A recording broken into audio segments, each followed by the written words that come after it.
Hey, how's it going? It's Grant with the Garden of Eden. Today we're going to be talking about algae issues, algae control, whether you want to get rid of it, eradicate it altogether, or kind of live with it. So hopefully the mic is working. Um, had a little bit of technical issues starting up and getting running with it.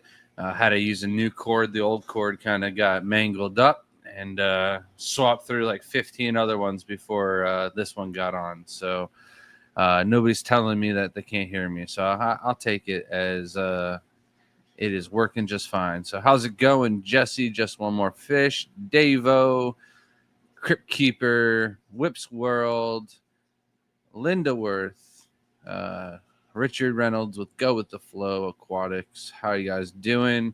And Cheryl Smith, how you doing? CPR Hish. All right. I thought it was going to be something fish related, or maybe CRP. And I'm just, oh man, the dyslexia is hard right there. All right. So diving into today's topic, algae issues. We had Miss Walstead with us to speak for our aquatic club this past weekend.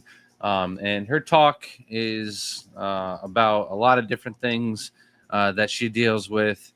So it was a well-rounded talk and a good little way to get people interested in the books that she's writing. So I'm not going to talk too much about the Walstead method, but one of the things that she does do is deals with her plants naturally, or algae issues naturally. I'm sorry, I got Thea running up on me.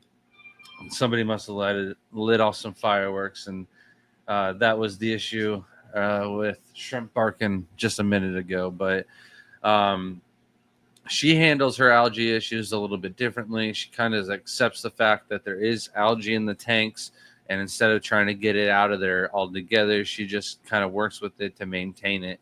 And her way to get rid of or maintain the algae issues and keep the algae problems back is to solve that problem with plants, a lot of healthy plants. Um, and she talks about how to feed the plants and keep them nice and healthy, and her method is what is behind that with the soil and everything like that. But with a lot of plants, that will take away a lot of the nutrients that the algae is thriving on. And one of her favorite uh, plants to use is floating plants. And I have an issue with a little bit of green water in one of my tanks, and I've never really had to deal with green water in the shrimp tanks. However, with the planted tanks by the front door, they were running just fine. I was adding in, plants from different shows, and every time I'd order from overseas, I'd add on one plant to the list that I kind of want to keep for myself. And the plants were all doing fine, but they just didn't look like Stephen Peas and some of the other tanks that I know they're using CO2 and other things, but I'm like, I'm not even using fertilizer. So let's take the next step up, bump it up, and dose it with some fertilizer. And I hit it with some fertilizer, and that very first week, basically, I got green water. And I've not done a single water change, or not water change, I'm sorry, a single dose of the fertilizer since. But I've done several large water changes. I'm talking like 90% water changes, if not more, because I like to set up my planted tanks where I'll have the hose draining on them. And once it gets about 50%, right before the filter intake runs dry, I'll start filling it up with tank water so it gets a really good water change, and I don't have to stop the filter or anything like that. So they've just continued to have issues with a bloom of green water. So she insists that I should add some floating plants to the tank, and that should take care of the green water. So, and I've even added in a few Daphnia colonies and stuff like that to try to get rid of it. And it's got to hang on the back filter, so that killed off probably most of the Daphnia or the fish inside the tank too. And I'm not trying to eradicate the fish just to get rid of some green algae. the green water algae. I'm sorry. And so she's using, a bunch of stem plants, a bunch of crypts, a bunch of other little easy low tech plant to solve her algae issues and maintain her methods. But and to feed all of her fish, feed all of her plants, she's just feeding her fish, and that feeds off the plants, gives them all the nutrients that they need to survive and grow. And all of her tanks look really nice and healthy.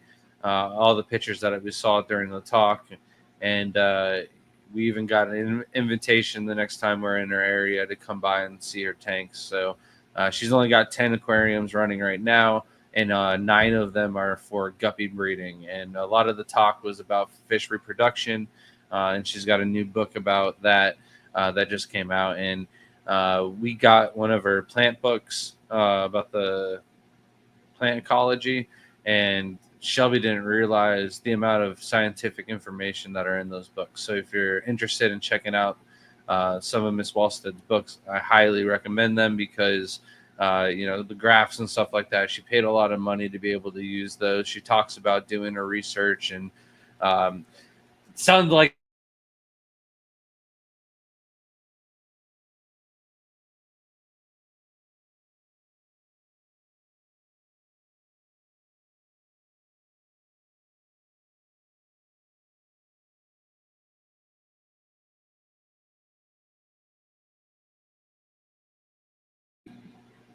I'm not sure where that got muted. I don't even know why I got muted. I didn't hit anything, so just gonna go down. But if you're interested in Miss Walstead's book, I don't know when that got muted, so I think I was talking about that, and I hit the button. Maybe, hopefully, everything's working now. Um, but I highly recommend them. She's put a lot of work, a lot of effort into those books. And we've got Peplin Creek. Grant and Shelby, good evening. Shelby's not going to be with us tonight. She's got some packing she's got to do. We've got a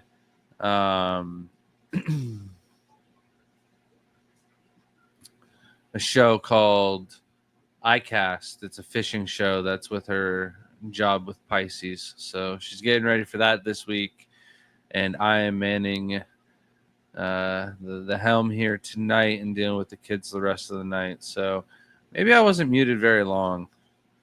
Oh, no sound. I see it. Sound's back. Ah, it wasn't that long. Basically, you can maintain some algae by just using a lot of plants, proper plant care, and floaters, especially in the shrimp hobby.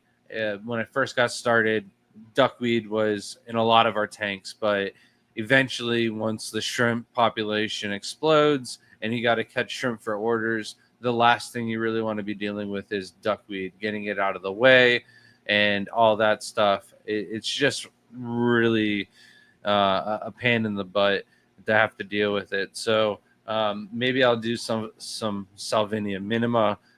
Can't really do any of the red root floaters in our tanks because we do the sponge filters, so there's too much splashing, and if the tops of red root floaters kind of get wet, they'll just kind of melt back and they won't really be doing their job. They'll just be adding pollution into your tank and become a problem. So, all right, Crip says I was only muted for less than a minute, so hopefully caught all the gist of what I was getting at.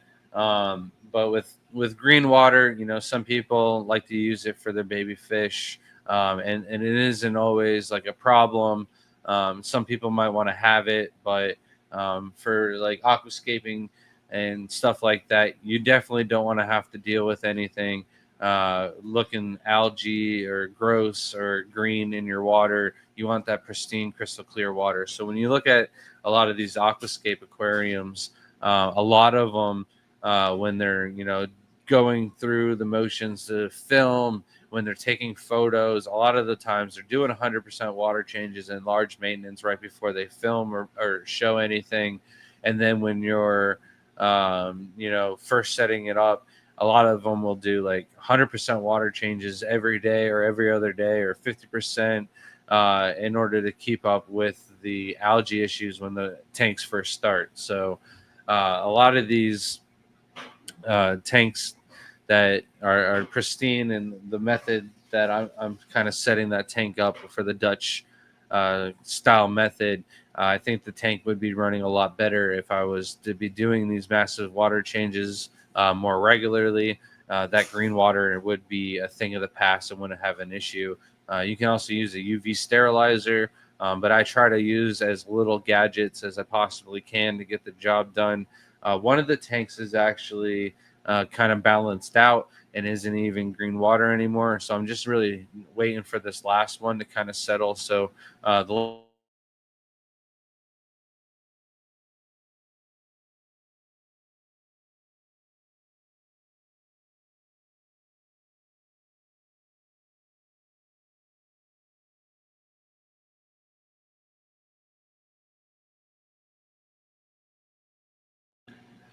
man, I'm not sure what keeps happening and why that is.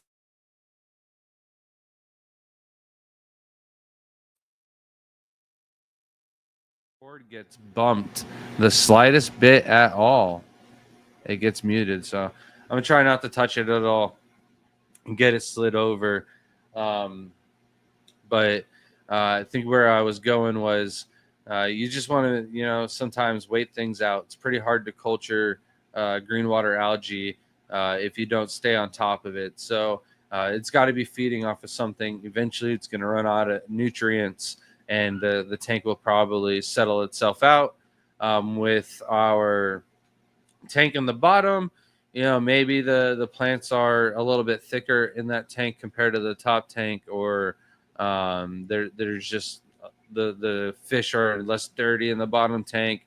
I feel like I'm feeding them both about equally. So it's kind of hard to say, though. Maybe I am feeding that top tank just a little bit more. So when I talk about most allergies, you can get rid of them by just doing regular cutbacks on feeding, cutbacks on the amount of light that they're getting, either raise the height of the light itself or reduce the amount of hours throughout the day that the light is on. But you could also increase the amount of water changes that you're doing, or decrease the amount of time between water changes. And usually that will get rid of a lot of different algae issues, especially like small issues like clad and regular hair algae. And I do got to say regular hair algae because there's quite a different few varieties and strains of hair algae and cladophoras and stuff like that. But in my experience, if you try to like grab the algae out of whatever plant or moss or whatever you're dealing with, if it's kind of slimy and it's not, you know, um, real easy to grab, and it's just kind of like sticking to your fingers, and it's kind of just staying in everything, and it's hard to just kind of pull out all in one piece. That's more likely to be hair algae. It's very, very soft and silky, and that you can get rid of just doing better water changes, reduce the amount of food you're feeding, reduce the amount of light that it's getting, right? But the other one kind of feels like cotton. It's a little bit tougher. You might be able to like grab it easier to get the clumps to come out a little bit better. However, a lot of times it'll kind of like root itself, and it'll kind of adhere to some of the surfaces, to the leaves of plants, especially. And it can be short, it can be long. That's cladophora. So, cladophora is a whole another monster. I just bumped the cord that time and it didn't unmute, so it's a little finicky. Um, but we're still going.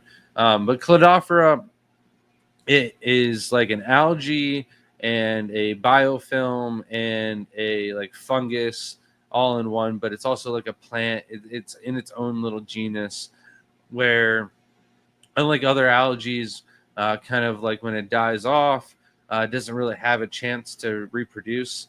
Cladophora, when it's dying back, it'll actually produce spores, and now these spores will go into the air, and it can, if you have sponge filter tanks and bubblers or anything like that, it could actually go from one tank one tank to another and spread through the air.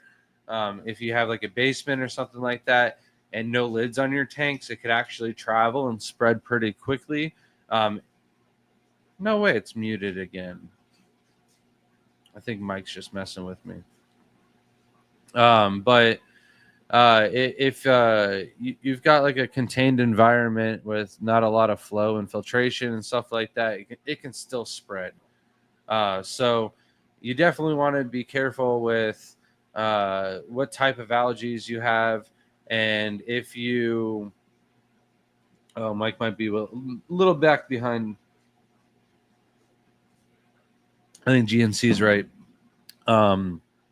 but it's pretty easy to spread if you're not washing your hands in between tanks. The spores can be on your hands, and then it's gonna go from one tank to another. So whenever I'm doing my water changes, even our tanks have a little bit of cladophora, right? I've got one tank where if I do too much algae, and I'll talk about this red moss later, if I do too much water changes, the red moss doesn't really do well. So it's fighting this fine line where the red moss is going to do really well, or the hair algae will come into play. And anytime the hair algae comes in, I'll do a bunch of water changes to kind of get it to die back, and then sadly the red moss kind of dies back, and then I kind of feed a little bit more to the shrimp, and hopefully the red moss kind of comes. But it's a very, very fine line. But that tank, I know if I ever have to do a video on hair algae or show somebody the effect, I can just let that tank go a little extra long, and some hair algae will come into that tank. Some other tanks, though, I know have cladophora.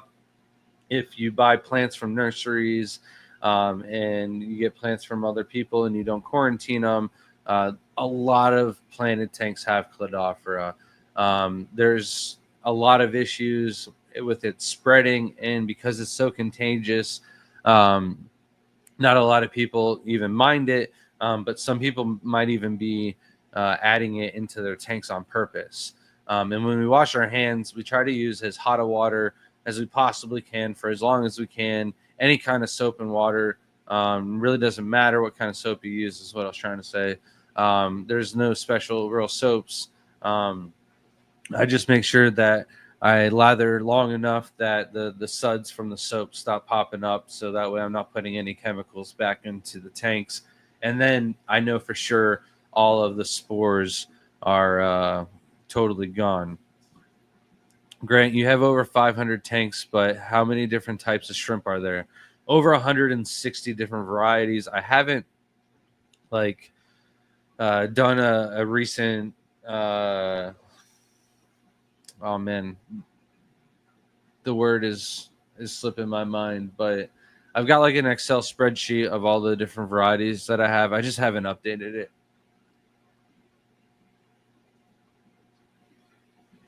How's it going, Johnny Best? The $2 super chat. What moss do you prefer for newbie?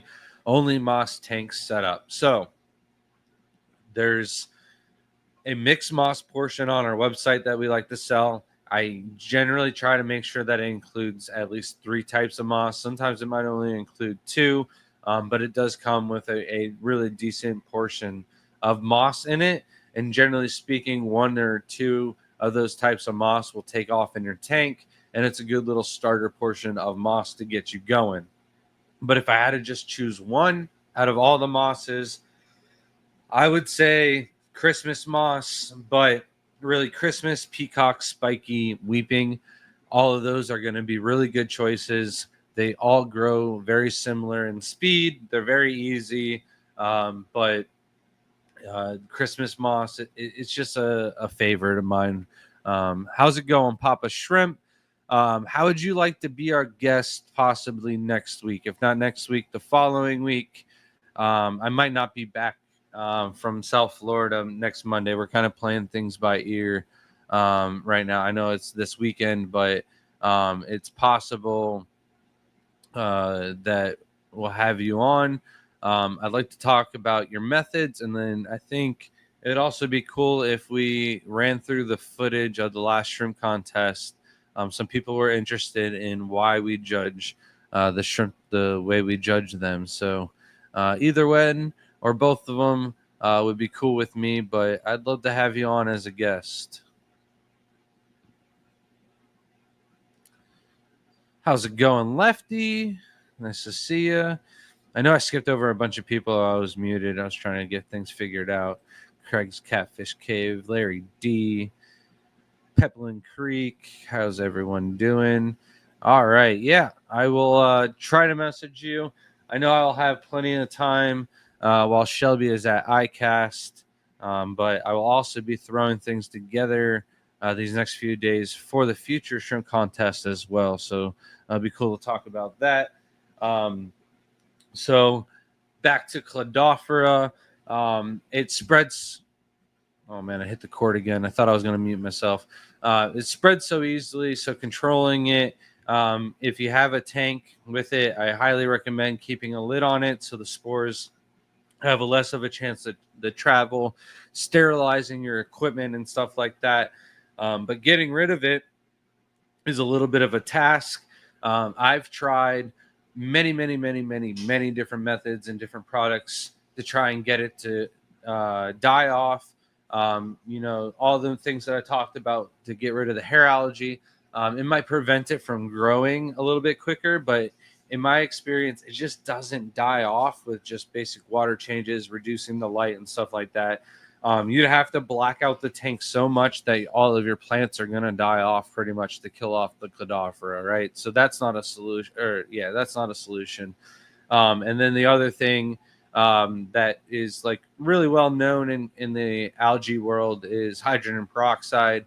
And in my experience, hydrogen peroxide will kind of like hurt it a little bit and kill it off just a tad. But it doesn't wipe it out, and it'll always grow back. And the reason why it always grows back is because even if the spores don't get airborne, they stay in the tank. And even if you do a 90 or 99% water change, there's still going to be some of those spores left in the water. The air we breathe will have algae spores in it just about every breath. It'll also have seed shrimp and stuff like that. So you definitely are exposed to cladophora all of the time. Actually, me and Layla yesterday were watching a video, and the guy was just about to learn how to cook cladophora. And I think that might be a video that me and Layla do together in the future. If it looks at all appetizing, I'll give it a go. But if it doesn't, then I'm going to have to pass. But I'm pretty sure I can take like a tank that has, or a pond that has fairly, oh man, probably not the ponds. There's too many frogs outside, but I can find a tank and grow out some cladophora and cook up a small portion or something if we find a good recipe, right? But the hydrogen peroxide, the normal stuff that you get from, and Shelby, are you right behind me? I'll see Shelby in a bit, and I'll have her grab out the hydrogen peroxide that I like to use. But the hydrogen peroxide, it's like the 3% H2O2 that you get from Walmart or the dollar store or whatever. It just basically, kills it back, doesn't wipe it out and get rid of it entirely. But when Mike Clarkson did his snake talk, one of the things I got the hiccups. I got the hiccups the last 40 minutes of not Lady Diana Walstead's trip with us on dropping her off to the airport, and it was rough. But the normal hydrogen peroxide won't kill it off. But Mike Clarkson's talk, he talked about this corrosive hydrogen peroxide, and I got it. And man, you open it up, and you can take a whiff of it, and it smells like bleach. It doesn't smell like hydrogen peroxide.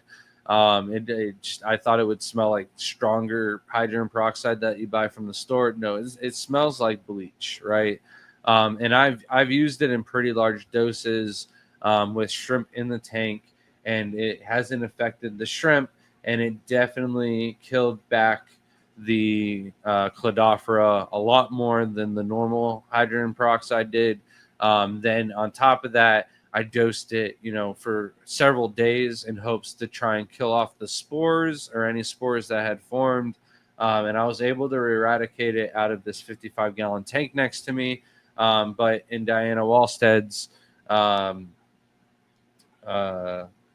method, where with the floaters, that tank does have a lot of duckweed in it as well. So maybe the combination of the two is what I was able to get rid of the cladophora.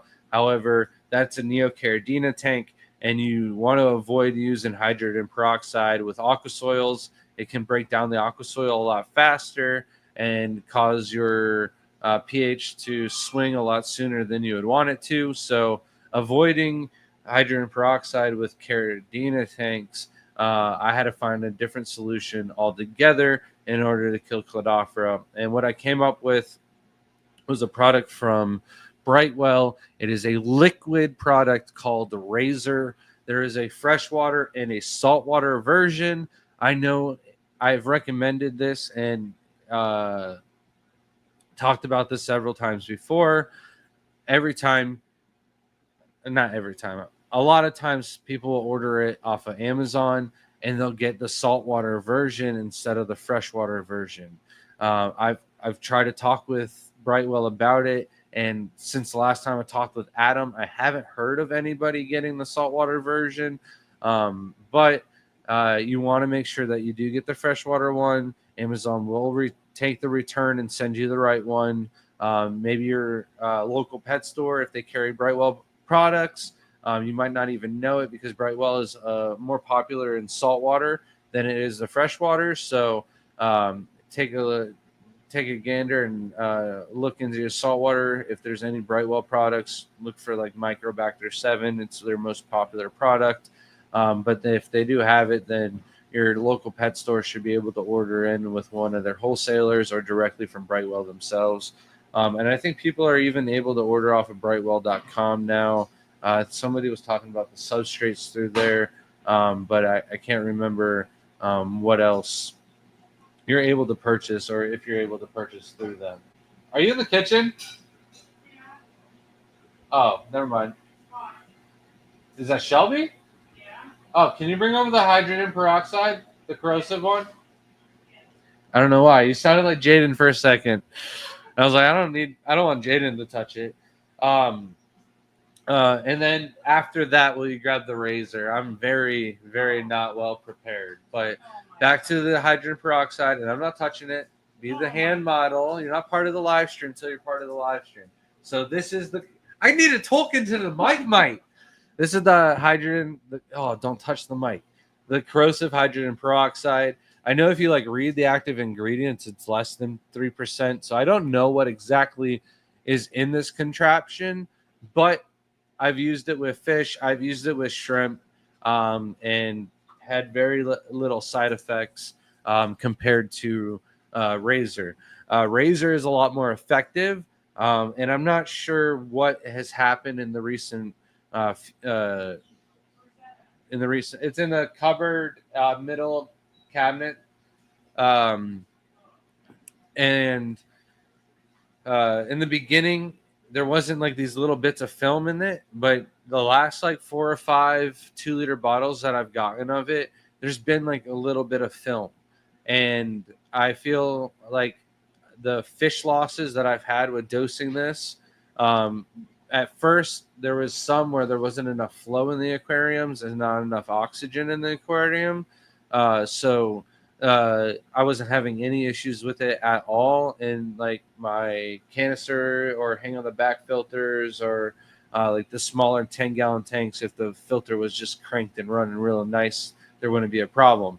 But in the 55-gallon tanks where there's just one little sponge filter on the side, that's not enough flow or oxygen to use the razor for. However, now I've got a little bit of film where, you found it? No. It's in the hallway. In one of the cabinets. No, it's like a big 2-liter bottle. It's sideways. All the Brightwell stuff, I think, is in the same cabinet. But there's a little film now, and I think the fish are eating the film, and it's killing the fish. Before it was killing the shrimp right away when I was testing it out. So I've never recommended to use it in a shrimp tank.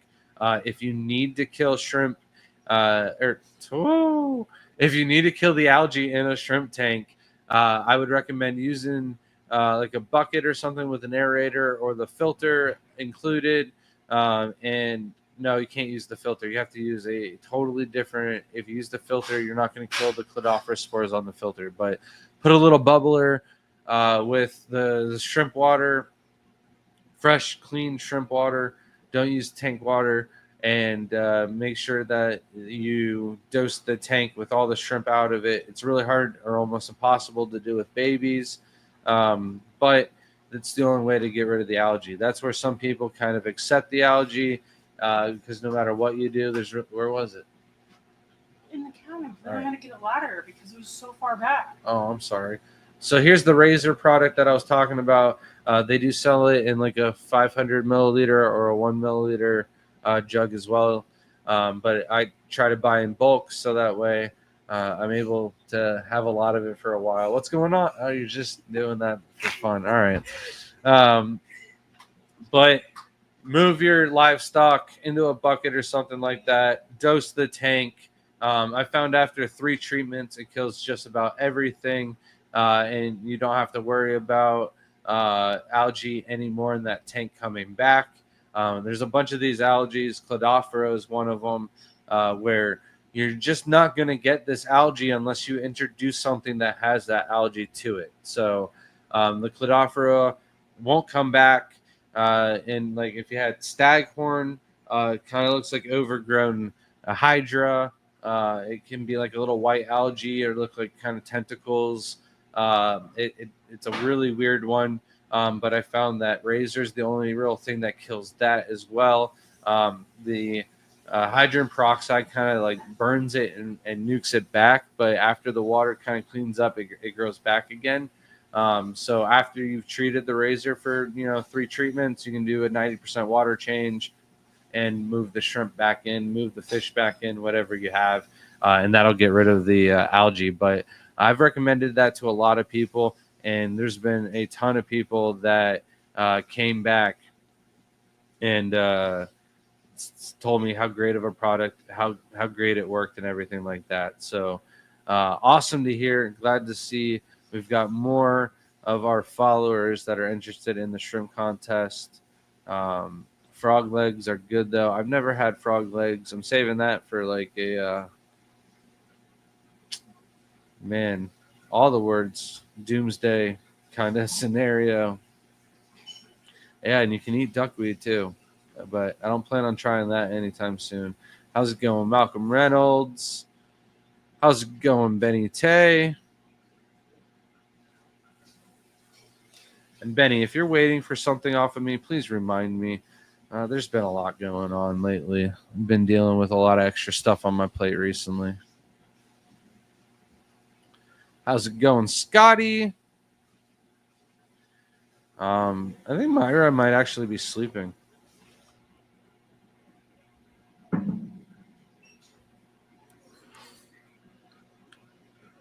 All right, so we already brought up the brand. I am that far back now. The brand is Clorox, though.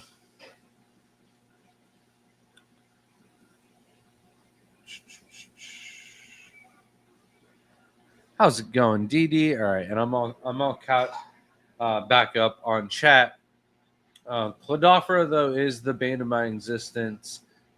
It's just the spores and everything like that, adding new plants, and what we've started to do now with that hydrogen peroxide is actually soak the plants in that before we add them into any of our holding tanks, or even at the shows we'll bring a little bit of just the normal hydrogen peroxide and soak it in that first as kind of like a pre soak for the actual corrosive one that we use.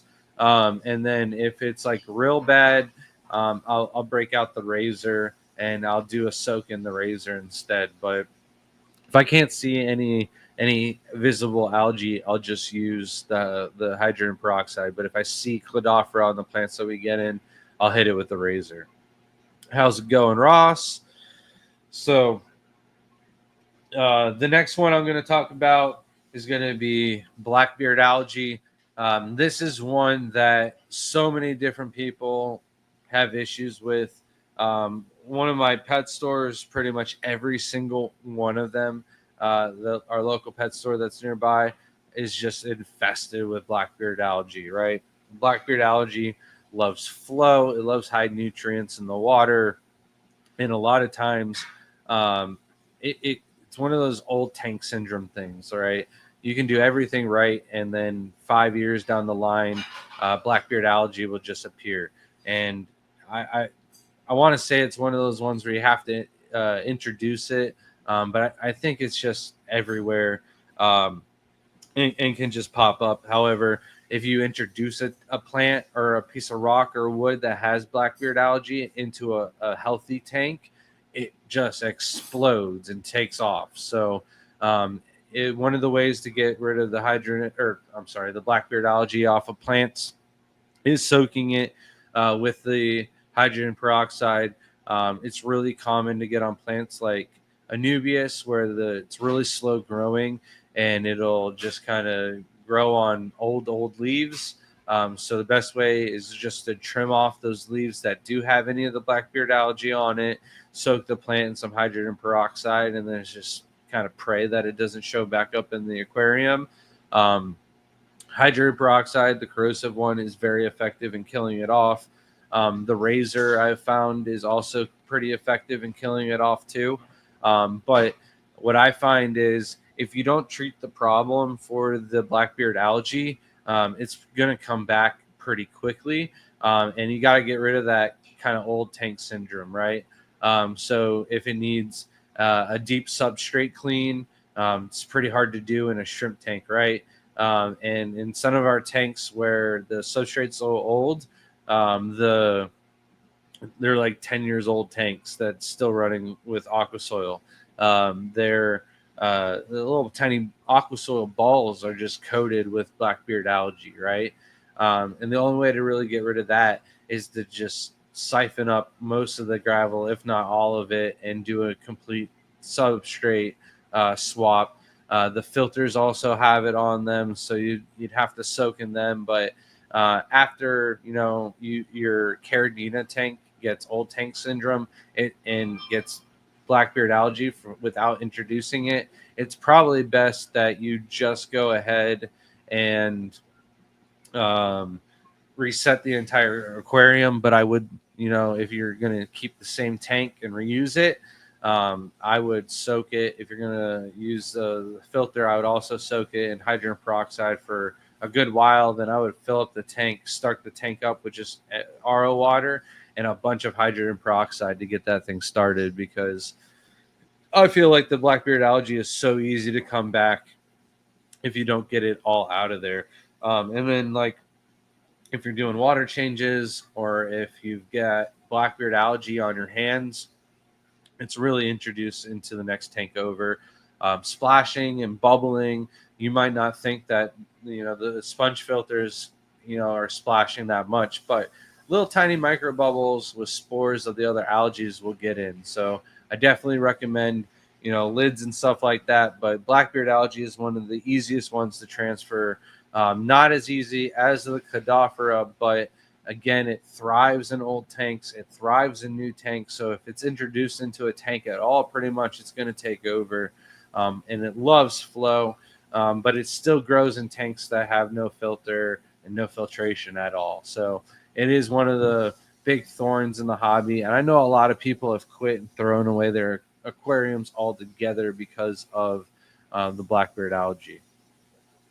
And then, like, Jason from Primetime Aquatics says, like, just throw 20 Amano shrimps into the aquarium and they'll eventually eat the Blackbeard algae. But you gotta be careful. There's a lot of different varieties of Amano shrimp, and again, that doesn't solve the problem. It'll keep coming back, and Amano shrimp aren't cheap these days. Some Blackbeard algae looks good on certain surfaces. Definitely, if it gets a nice and long, and the flow makes it wave. I've had some long reddish Blackbeard algae in a crawfish tank before, and it was awesome looking. Yeah, I mean, I've seen a bunch of, we got to go back to cladophora, but I've seen a bunch of different Blackbeard algae tanks and cladophora tanks and stuff like that that look great. And when I first got into the hobby, there was these pieces of wood that were just coated in this little tiny micro grass looking, moss looking stuff, and I didn't realize it until years later. But that's actually an algae, not just that, but it's cladophora. And the Mario balls, the true ones are out of like a lake in Japan, I think. And it's a natural algae that only grows in these set lakes, and there's a lot of current and waves in these lakes. And what happens is these balls actually shuffle and naturally roll and create a perfect little sphere. And they've stopped collecting out of this lake, and you can no longer get them. And in the hobby, they were a very good seller for the industry. And they figured out if you compress cladophora and grow it in the right conditions, it looks very similar to the Mario balls, and it breaks up and it spreads into the aquarium, and the next thing you know, you've got cladophora all over the place. In Florida, as a kid, maybe I just didn't notice it as much, but I swear, if there was algae in certain spots, like I wouldn't have enjoyed those spots that much. And I go to those same spots now, and it's just riddled with cladophora. It's all over the place. And I feel like maybe they're pumping out too much water, or maybe it's runoff from too much residential fertilizers and pesticides and stuff like that. But we didn't have these issues when I was a kid. Maybe there's a new strain of cladophora that was introduced. I don't know, but cladophora definitely doesn't make the springs and the rivers look as good as just real nice jungle val. For any algae style tank, I would say there's a better looking plant method that you could do instead. So how's it going, SC Catahulas? I'm not sure if I said hello or not, but moving on. If anyone has any questions about Blackbeard algae or one of the other algae that I had talked about before, I can definitely help out with that. But I think I pretty much covered all there is to know about Blackbeard algae. Some people use like Excel and stuff like that, and it kind of kills it off a little bit, but I was never really able to get rid of it entirely with Excel. So you really want to do a nice deep gravel bed clean out, and filter clean out, and then on top of that, hit it with the corrosive hydrogen peroxide, and that's going to be the best way to get rid of it. So if you didn't, you have to go back and go through the stream and take a picture of that corrosive hydrogen peroxide. But it's definitely a good one. I've actually trying to go through quite a few different types of algae and tackle them one after another. Blue-green algae was the one that we just recently covered, but I am growing out some Blackbeard algae in a couple of tanks before I take care of them to do a Blackbeard algae video and show how it's able to die off without doing a reset, but showing how to properly do it like a reset in a Caridina tank, all in the same video. So I'm not sure when I'm going to be able to get around to that one, but hopefully, come fall, something like that. It'd be nice to get that one done and in the books. And then, not all algae is bad algae. A lot of shrimp keepers, especially, will grow algae on purpose. They say that, or there's like a myth that goes around that Sulawesi shrimp have to have the green algae in order to survive. Almost none of our Sulawesi tanks have green algae growing on them whatsoever. I think a big reason to that is because of the rabbit snails that we keep in the tank. Maybe in a rabbit snail free environment, the algae would be able to grow better. Maybe it's our low tech lights, but the Sulawesi shrimp do just fine in those environments, and there's not a lot of algae to them. And there's the want and need to get these nice green lush walls. It's kind of hard to see.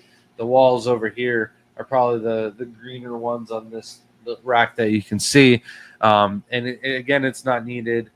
This tank right here, the shrimp in that tank are doing and breeding a lot better in that tank, and the walls are pretty much clean crystal. You can almost see through the glass still. There is a thick layer of biofilm on the glass, but not a lot of green algae.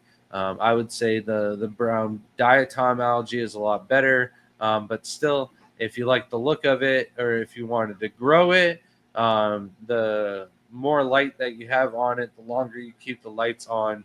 It doesn't really have anything to do with powdered foods or anything like that. More nutrients in the water, of course, is going to help feed both plants and algae alike. The algae on the glass is no different. However, we're able to grow it just fine with the light coming through both sides of the glass. This tank over here might be getting a little light coming in through the window. It might be catching the light coming off the other rack as well. But in my experience, the more light that's attacking both sides of the glass and not just one glass, I don't get a lot of green walls where I have the light that runs horizontal with the tank. So the light's only coming in and being reflected through the water and not coming in through the outside of the glass as well. The green walls on those tanks are a lot more serious. And this is also growing biofilm a lot more. One of the things I don't talk about a lot is like outside, I might not have to feed the shrimp as much because they're under the power of the sun, and they're getting a lot more access to biofilm because it's growing more because it's getting more access to the sunlight. Inside, they're still getting access to biofilm, but it's not growing nearly as much without the power of the sun. So biofilm is also going to compete with algae and help reduce that as well. So the green walls aren't necessarily a good thing. You need that biofilm, and you're not going to be seeing that very much. The other one that we grow is Kleb. And then Kleb, I'm actually gotten rid of it in all these tanks. Now I just need to kind of do a little bit of cleaning the walls, and they wouldn't really look that bad, the fronts of the glass. But the Kleb is that algae. You see it a lot when you really first set up an aquarium, and it doesn't really have any structure to it, right? I talked about hair algae and cladophora being kind of stringy. This kind of just grows into like a mesh, and it doesn't really have any structurability to it as well. You kind of grab it and it kind of just clumps off. You do water changes with your siphon, and it's really easy to just suck it up. Most of the time, if you throw like 4 shrimp per gallon into a tank with Kleb, they're going to eat it in just a couple days or by the next water change at least. But I'm a fan of having clean tanks. I don't like a lot of algae. I don't want necessarily Kleb in my aquariums. If it's there in the start of the tank, that's fine. But if it's still there months and months and months and months after, there's not any shrimp in the aquarium, or there's a bunch of shrimp in the aquarium, maybe there's something wrong with the substrate and it's starting to break down too fast and releasing a bunch of organics into the water, and that's creating the bloom of the Kleb. Because if you don't have an introduction of the other algae that I talked about, and tanks aren't that old, you won't have to worry about Blackbeard algae. So Benny says his tanks don't have algae, but there are some breeders over in Taiwan who add products specifically to try and help them grow Kleb during the beginning of the cycle.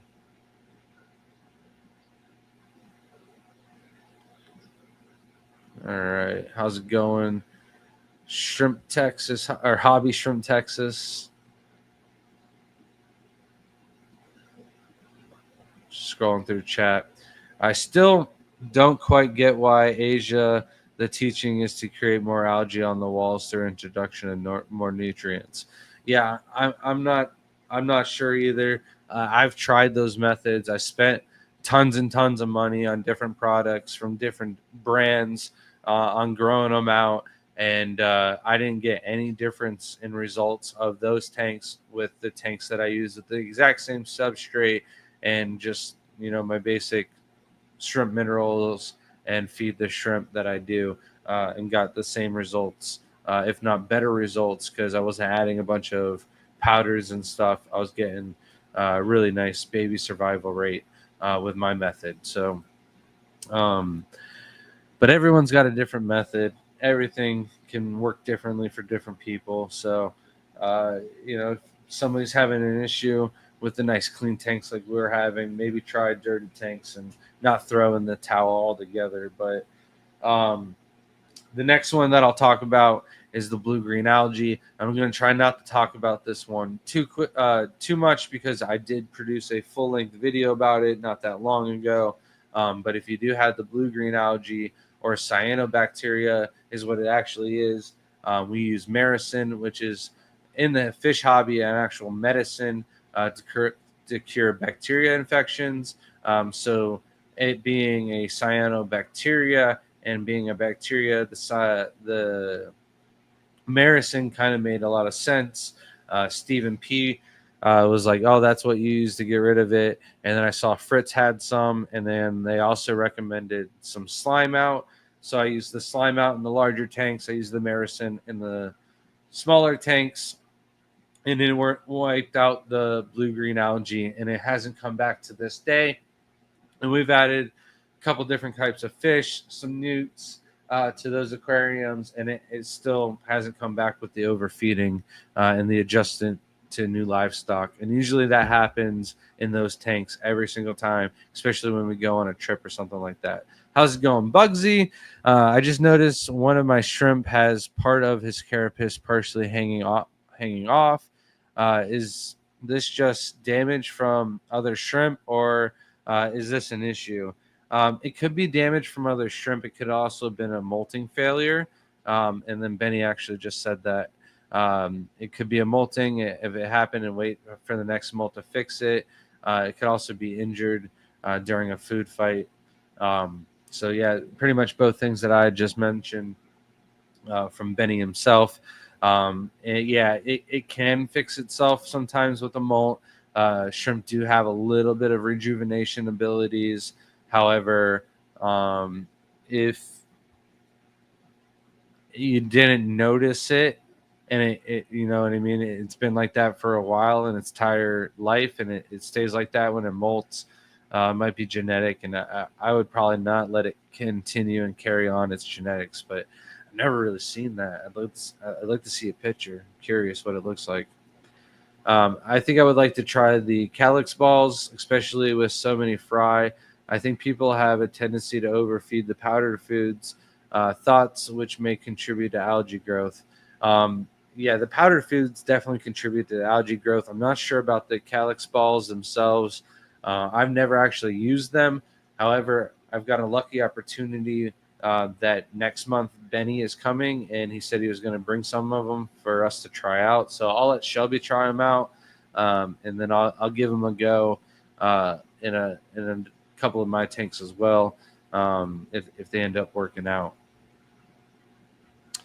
And I'm sure the shrimp love them, just like the shrimp love Indian almond leaves and other things like that when I throw into the tanks. But man, with 500 tanks, the expense of the calyx balls or the time to make them all, I just don't know if it would be worth it. I think we could just set up 3 more tanks and just not have to worry about throwing something in the water. But we will see. All right. Just wanted to make sure it wasn't some disease. Usually, like the disease or fungus or something like that, you'll see it like a parasite or something added on to the shrimp, not something missing on top of it.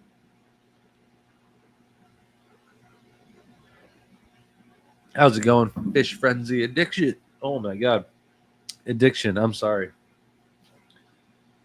Should try to finish what I'm doing before I try something else next time. So I talked about the plant control and the floaters with having Diana Walstead come to town. I really, really enjoyed having someone like yourself come and speak for the club. I had a bunch of questions, and and whatnot. We got to actually take her collecting and went out to Eagle's Nest and Three Bridges Road. And you should have seen her face when we caught the mollies at Three Bridges Road.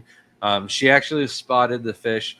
Most of what we were catching were least killies, caught a crawfish, and a bunch of gambusia. And she's like, "Well, what's those fish over there?" And they're just past where I was trying to catch. Shelby, I can't remember if Shelby went over to the side and caught him, or if she scared him over to me, and then I was able to catch him from the bridge, or what happened. But man, she really loves mollies. And then we took her to our molly spot that Alex actually found, Alex Williamson, with his first trip down to Florida. It just has the nicest mollies out of any other spot that I've seen.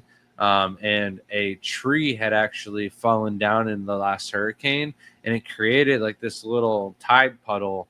And there was a bunch of sheep's head minnows in there, and a bunch of other little fish. But the coolest thing was there was a lot of female mollies, and then like 3 male mollies that were dueling for dominance. So she got to see that, and the club really enjoyed her coming to talk. There's some great attendance. She sold out of the books she wanted to sell. She was autographing them for the club. She donated a bunch of her guppies to the club. Yeah, it was a really good experience, but I took home a lot. One of them being the substrate going anaerobic, and how to avoid it, and what I might start doing with setting up some of my aquariums. Like I might have, and other people might have this issue too with moving substrates and messing with pockets and having that anaerobic bacteria there. So I might try to touch on that more on a video in the future. But basically, a lot of my driftwood, a lot of my sponge filters and stuff like that are basically sitting on top of the substrate, and it's compacting it and preventing water flow going through it and stuff like that. And that's not a good thing to have in your aquarium. So moving forward, a lot of the shrimp breeding tanks, I never have that issue, but with our aquascape tanks, I never really have really good breeding going on in them. So I might try a couple things to avoid the anaerobic pockets of substrate. And even with the competition tanks, I might just practice doing that more. Maybe the judges are seeing that and they're aware of the pockets going anaerobic, and just knowing that that's not a good situation in the future and might be deducting points for it. So I'll definitely be fixing that moving forward. But that was one of the big things that I took. How's it going, Aqua Botany TV? Nice to have you in here. Yeah, I found the Molly Fight Club. Sounds crazy. And then before I had talked about red moss. Red moss is actually an algae. I don't have Shelby here. Maybe she's listening, or maybe Tim's listening and can pull up the actual scientific name for red moss. But earlier I was talking about how the hair algae and the red moss kind of go hand in hand. If I kill off the hair algae and I just do constant water changes, there won't be any nutrients in the water for the red moss to grow. Well, the red moss is actually an algae itself. So making sure that the hair algae doesn't come back and the red moss actually grows, or the red algae actually grows, is definitely hard, because I can't use Razor, I can't use hydrogen peroxide to kill off the hair algae in that aquarium, because it'll also kill off the red moss. Thank you, der Unte Kaiser. I'm horrible. I thought maybe I would be able to do that for you, but I did your name no justice. I'm sorry for that, but I'm also not going to try to pronounce the scientific name for the red moss, but I do recognize that. So the red moss, though, is one of my favorite ones in the hobby. Papa Shrimp, thanks for sharing. Message me when you can. All right. take it you're heading out, but oh yeah, the GG. Good night, man. You definitely it's a favorite one in the hobby. It's not easy to grow because of the difficulties. You definitely don't want to dose it with any Excel or any algicides whatsoever because it will kill it off. So not all algae are bad in the hobby. I know there's some other algae that I didn't cover and I didn't talk about. So if there was any other questions on any other specific algae, I am over the hour mark. I'd love to help you out with some of those. I also want to touch on the whole thing about before I jump on. Red moss, I find, also colors up with medium to low light. Under higher light, just turns a pale gray. Yeah, I find that when it's pale gray, though, it's growing like mad fast. When it's like a pale gray, it spreads and grows tall and grows up the walls of the tank and everything like that. And because it adheres to the substrate and stuff like that, I really like the grow it out like that for a while, and then I'll cut back the light a lot. But it grows onto the walls, and then I can harvest it off of the walls a lot easier than the substrate. All right, cool, Bugsy. I'll take a look at that. Probably off stream. It'll distract me too much right now trying to get it up. But the thing I wanted to talk about with shrimp and algae, and the reason why I didn't really talk too much about them, I know I said the mono shrimp, but algae control with shrimp, it's just not really something that's doable for the most part. Shrimp don't really eat healthy growing algae. They more so just eat the dead dying algae. So if you do a massive water change and you take away all the nutrients, and then for the next day or two, it looks like your shrimp went through and shredded all your algae and ate it all back, and then it comes back and you're like, oh yeah, the shrimp will eat it every now and then. Well, if it's dying off, the shrimp will eat it, but they won't take care of it entirely.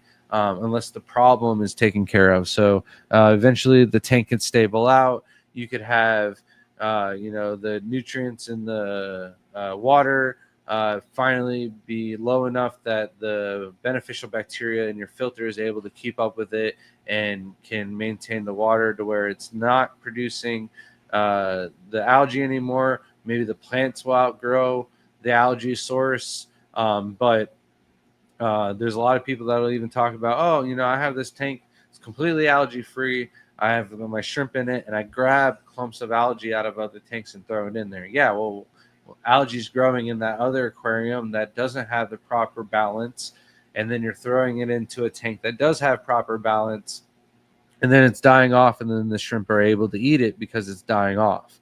If it wasn't dying off, the shrimp would have very little chances to eat it and kill it back at all. And I know there's red nose shrimp and stuff like that, but I haven't seen very much proof of the red nose shrimp being able to kill off, bad hair algae issue or cladophora issue or anything like that altogether. I'll just have to take Jason's word on the mono shrimp being able to do the job, but it's not a shrimp that we really keep that much. I maybe had 2 or 3 of them. Never really had 20 of them to throw into, a 20-gallon tank, or I can't remember what size tank he recommended. But yeah, they might be eating all of the nutrients that the algae is eating off of, and the algae doesn't have a chance to survive. But you definitely don't want to use shrimp as a solution for your algae control. The fireworks are still going off, but I had ended up doing an entire massive water change on the swimming pool to get it ready for the rest of the year. So the pool looks great. The koi are all swimming around and happy. The turtles are really enjoying it. I might eventually, sometime here in the near future, move the other turtles out of the smaller tub into the swimming pool.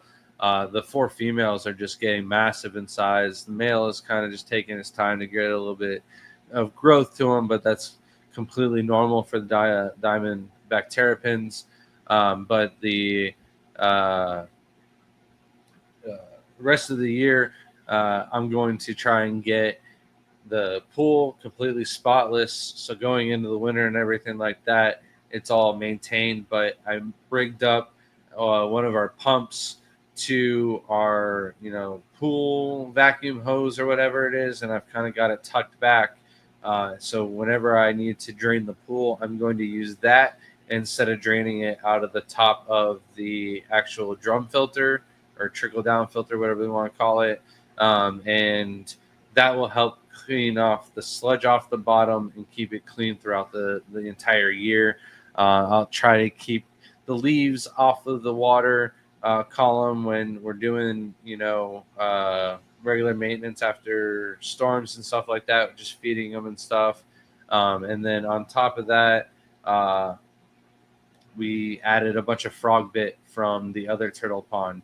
I had ordered some frog bit from the nursery, and it came in massive. Like, I mean, I ordered 10 pieces, and each piece was like this big in clump size, like massive in size. And I was thinking like little portions to put into a cup to sell at the show. I don't know anybody who would buy this, but I was like, you know what? I'm going to throw it into the Diamondback terrapins. They could probably use a little half of the water shaded, and the goal is to keep half of the water shaded and the other half open so they can suntan and whatnot, get all the nutrients from the sun that they need. And it has grown quite substantially in the warmer months of recent, so I ripped out a bunch of it and threw it into the pool. So I'm hoping the koi don't completely shred it and destroy it with how big it is. It's super just hardy, I would say. More structural than the frog bit that I grow inside. It's very, very frail. But even the leaves, like it looks like water hyacinth, but it's definitely not. It would have flowers out the wazoo right now if it was.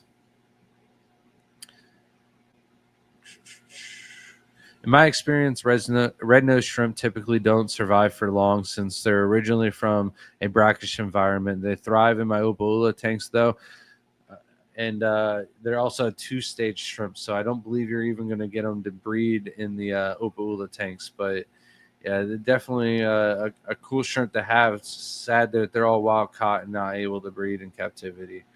Grant, if GH is higher than normal in Neocaridina, would that cause any problems or not?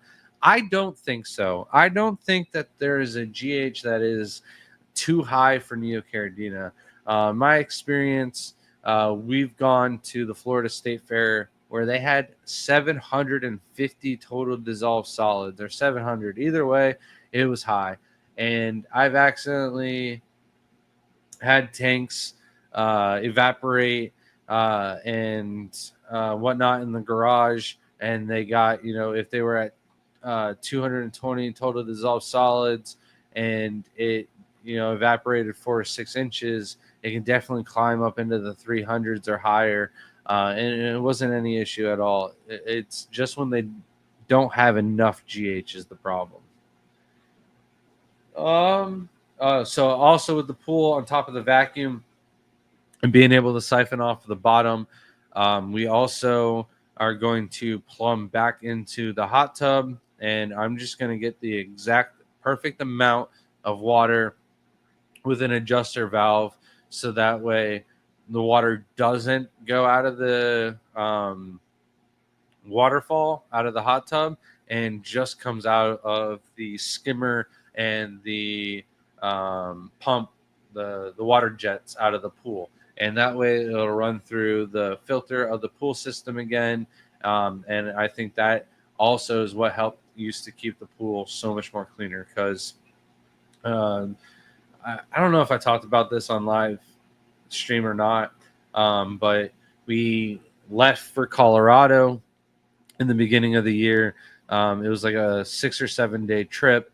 And when we left, they cleared the woods to the bottom of our street.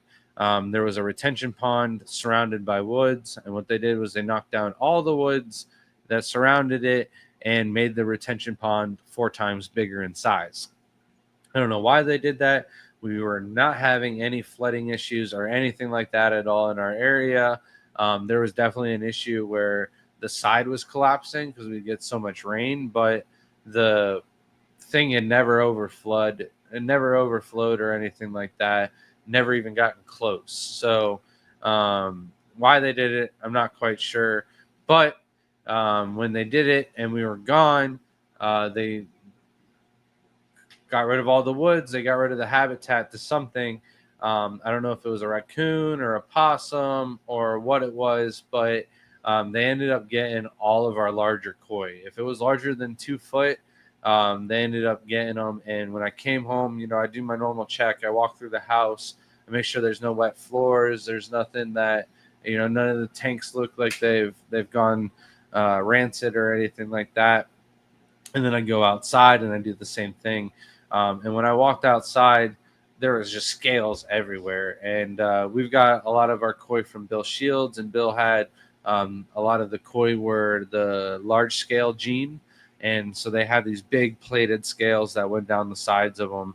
And I could just see those were just scattered throughout the entire backyard. And as I'm saying that, an ad for nextdaykoi.com, so you can save 25% this week, stock up big, pops up. Like, I need more koi. No, we lost all of our big ones, but I ended up keeping or not keeping. They didn't end up catching any of the ones that were smaller than 2 foot. They also were able to spawn either like late last spring or late last fall or early this spring. So there is some smaller ones swimming around, and I didn't try to raise any young or anything like that. So we just have less koi in the pool, so it should be easier to maintain. A little bit cleaner water moving through the year. I've managed to breed some red nose shrimp before. They're much easier than Amanos since you technically don't need to transfer the babies over to fresh water. Just need a lot of green water. Yeah, it's a lot of work, huh, for the 2-stage shrimp. So that's pretty much it for me. That's all I have on the notes. Tackles everything I have. I did miss one thing. I didn't talk about flagfish. It did surprise me that Diana Walstead never heard about flagfish being able to eat and devour algae. And they are pound for pound what I think the best algae eaters in the entire fish hobby. I have heard that somebody added flagfish into their community tank and it did nothing but beat up the fish and didn't eat any of the algae. So there's always going to be fish that are maybe not wild caught. Maybe they were used to just being fed flake food or pellet food and they've got accustomed to that and no longer want algae. But we've gone out and collected flagfish and then tossed them into a couple of the tanks in the garage that had a little bit of algae issues. They devoured it and they were eating it. And I think we got videos of it. I think there's a video on our YouTube, maybe a YouTube short of it eating the algae. So if not, I definitely posted it on Facebook. And then Johnny Best with the new membership, renewing that membership. We appreciate that. Thank you very much, Johnny Best. I appreciate all your support, man. You're one of the greats for sure, man. But yeah, I think that's going to be it. Nobody else dropped any other questions. So next week we'll go. Oh, wait. We also have this weekend at the Southern Fairgrounds the Exotic Plant, Reptile, and Fish Expo. It's all in one. It is this weekend, the 19th and 20th. I've got a couple of pre-orders, but if you want Caridina shrimp, you need to make sure you message us to bring those down. We'll have a bunch of Neocaridina, maybe some tiger shrimp, maybe some aquatic isopods. Probably won't be bringing a bunch of plants. We'll just have some of the stuff that we grow out ourselves. Maybe do a little adventure to the beach or something like that. We'll see how the beach goes. So not sure if we'll be here or at a hotel for next week's live stream. But either way, we'll catch you next week. Oh, wait. What pH, TDS, GH, and KH does your tap water come out?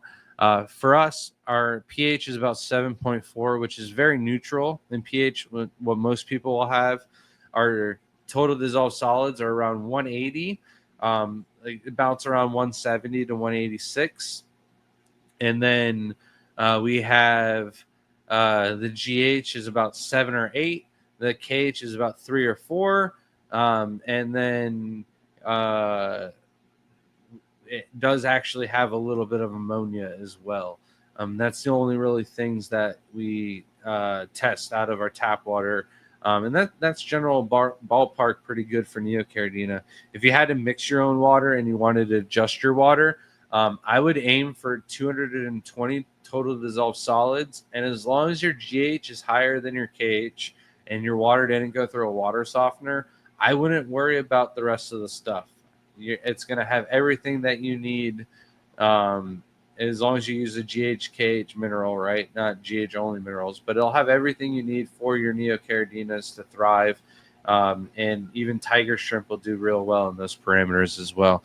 And the gifted membership on top of that. Thank you so much, Johnny. If you got that gifted membership, please email us at thegardenofeater@gmail.com. Send us your name, your YouTube name, your address, and we'll send you an all-exclusive TGOE sticker as well as a 10% off code to our website, tgoeshrimp.com.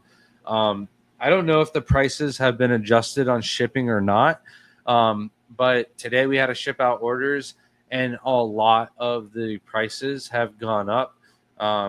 It's no longer $16 flat rate shipping. Some places were $19. Most of them were over $17. So the prices of shipping are probably going to go up on the website. It's no longer going to be free shipping on orders over $100. That'll probably be free shipping on orders over $150. And then normal shipping price will go from $16 to probably $18 or at least $17 because with inflation and everything, all of our bills have skyrocketed, and we've tried to keep our prices of our shrimp down as low as possible. But we've got to adjust the shipping prices when it makes sense. And right now it's kind of going up a little bit. So place the orders now maybe before they go through. Take advantage of the summer Neocaridina time. We definitely got a lot of shrimp in stock. So that's going to be it. Thank you, guys. We'll see you next week, and hope you all have a great summer. Later, guys.